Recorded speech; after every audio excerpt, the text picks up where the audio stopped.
Fala galera, eu sou Alexandre Falcão e no vídeo de hoje temos um bike check. O quadro é um Specialized Big Hit 2.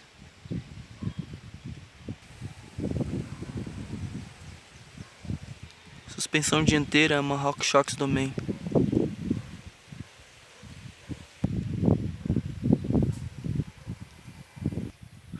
O choque é um Vanilla R da Fox. O par de rodas são Specialized.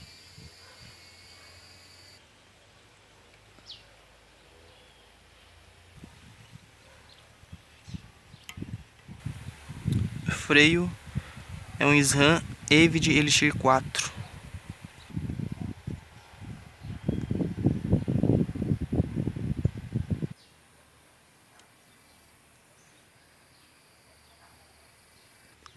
Pé de vela é um Gravity Motor X.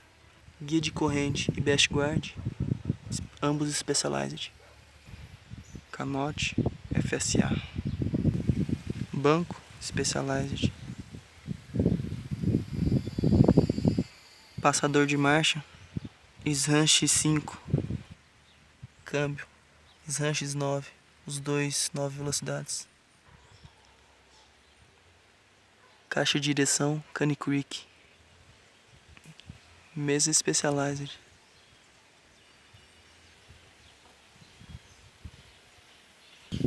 Guidão Race Face Atlas.